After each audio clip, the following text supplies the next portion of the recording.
અને બહેનો, ઊભો થતો તે માફ કરજો.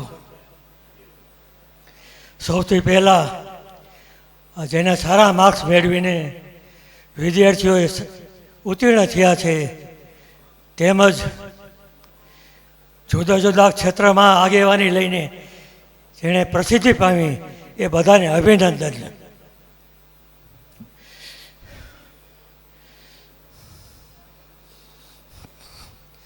આઝાદી પહેલાં 1946-48માં હું આ બોર્ડિંગમાં દાખલ થયો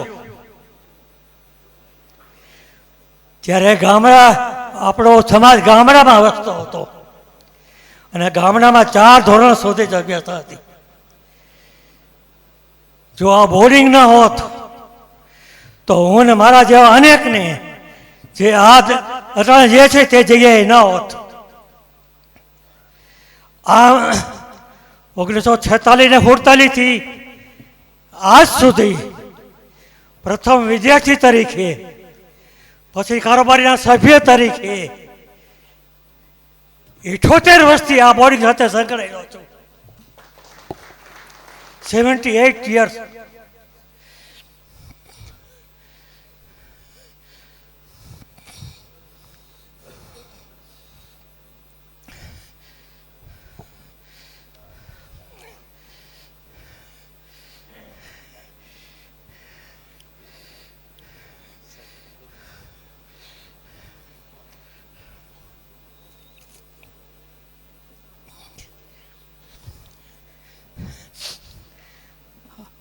આ બોર્ડિંગ 113 વર્ષ થયા. 113 વર્ષ દરમિયાનમાં આ બોર્ડિંગે અનેક ચડતી પડતી જ હોય છે. એક વખત તો એવો આવ્યો કે બોર્ડિંગ ઉપર એટલું બધું કરજ થઈ ગયું કે બોર્ડિંગમાં અડધી જમીન વેચવા સુધીની વાત આવી. આવા સમયે નામદાર ભાડવા દરબાર સાહેબના આશીર્વાદથી 1965માં આ ભૂતપૂર્વ વિદ્યાર્થી મંડળની સ્થાપના કરવામાં આવી અને એનો હેતુ આ બોર્ડિંગને આર્થિક મદદ કરવાનો હતો અને તે કરજ પૂરું પણ કર્યું. પણ ત્યારબાદ સમાજના આગેવાનોને એમ લાગ્યું કે આ કાયમી રીત નથી, કંઈક કાયમી આવક ઊભી કરવી જોઈએ, એટલા માટે કાંઈ દુકાનો કરવી જોઈએ. એટલા માટે હઠીસિંહ બાપુ રાયજાદા, લધુભા બાપુ વાડોદર અને ભોજવાભાઈ છત્રાસાએ આ ત્રિપોટીએ ગામડે ગામડે ફરી ફાળો ઊભો કરી અને 3 તબક્કામાં આ દુકાનો ઊભી કરી. આમ બોર્ડિંગ પગભર થઈ.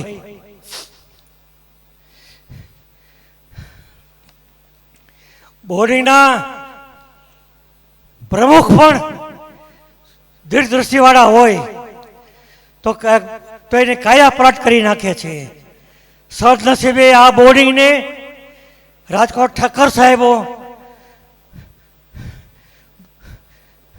ભાનોરસિંહ દાદા, મયુર રાજા જેવા પ્રમુખો મળ્યા અને પરિણામે આ બોર્ડિંગને જે કાયા પલટ થઈ એ તમે આપ સૌ જોઈ શકો છો.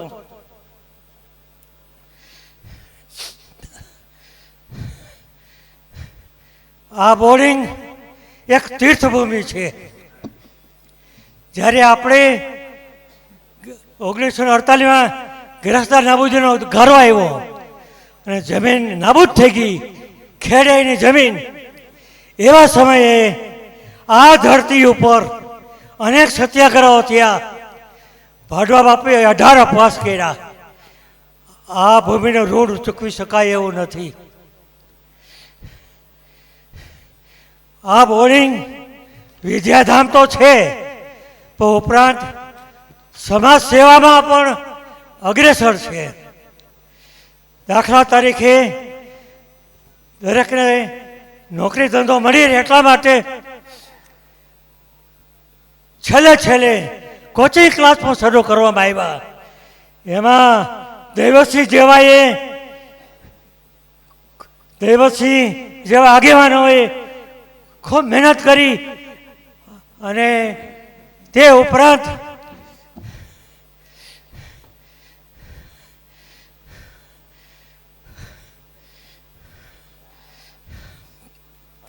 હરિશ્ચંદ્રસિંહ માખાવણ, પરબતસિંહ, દેવેન્દ્રસિંહ સોડિયા, દેવેન્દ્રસિંહ કુકડ, છત્રાસા, નિર્મળસિંહ અને બીજા ઘણાએ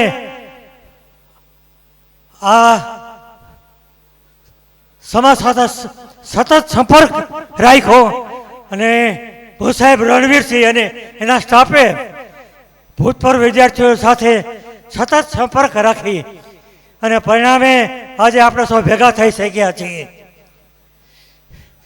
જ્યારે આ બોડીની શતાબ્દી ઉજવણી એ વખતે એટલા બધા આખું મેદાન ભૂતપૂર્વ વિદ્યાર્થીથી ભરાઈ ગયું હતું. એવી વખતે એમ લાગ્યું કે આપણે સૌએ ભેગા થવું જોઈએ. આ ભેગા થવા માટે શું કરવું, એટલા માટે 25 ડિસેમ્બર નક્કી કરવામાં આવી. એટલા માટે નક્કી કરવામાં આવી કે એ વખતે કમૂરતા હોય એટલે કોઈ સારા પ્રસંગો ન હોય એટલે બધા આવી શકે અને એ 25 ડિસેમ્બર 1913 થી આ સુધી જળવાઈ રહી છે. તેનો બહુ આનંદ છે. ફરીથી આ ભૂમિના કારણે આજે જેટલો એનો ઋણ ચૂકવી એટલો ઓછો છે. જય માતાજી. ખૂબ ખૂબ આભાર દશરથસિંહજી સાહેબ આપનો.